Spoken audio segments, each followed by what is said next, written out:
All those beautiful trees we have, nowhere else I don't think has quite the mix of palms and oaks like we do, whether we're talking about Duval or throughout the rest of Northeast Florida, southeastern Georgia. But then, of course, that means that even if you're not hit by the hurricane, get gusts over 60 miles per hour, we start to see those limbs and those trees come down, which means a lot of folks out there without power. So let's take a look. Maybe you're going to sit on the porch, or your neighbors are going to sit on the porch because it kind of got warm inside today, especially if you don't have AC. So the last thing we need is even a drop of rain. And folks, I don't see it, and I don't think we're going to see a drop of rain. Well, to be technical, I do see a few drops. Do you see them? A couple drops well offshore of the Gulf Stream, but they are headed away. So throughout all of northeastern Florida, southeastern Georgia, and especially in the areas hardest hit from Columbia County on through Ware County, not a drop of precipitation. In fact, for those of you out to the west end of the north, and you're wondering who has the lowest chance of rain this weekend, that looks to be the spots. And here's one of the reasons why.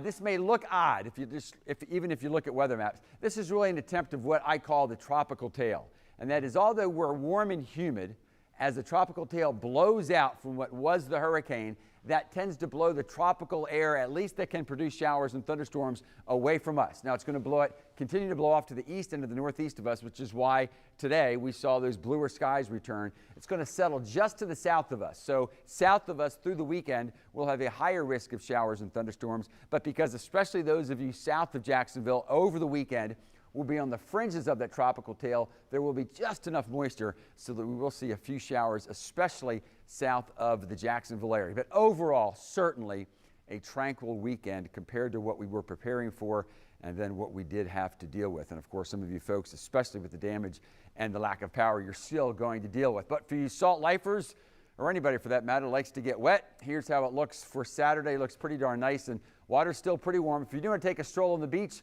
lots of beach middle of the day with low tide near about the noon hour. So on Saturday, again, this is pretty much what most of us will have, a partly cloudy day, right back up there to almost 90 degrees, but there will be a few isolated showers, especially for those south of Duval. Sunday, about 40% of us can expect a shower, more likely, again, south of Duval versus north. And if you're already making plans for next Monday, which is the last day, of course, of September, it's going to be a humid finish. By the way, I wanted to quickly mention that if you hadn't noticed, Isaac and Joyce have formed, but you don't have to worry about them. They will stay over the open Atlantic and head the other way.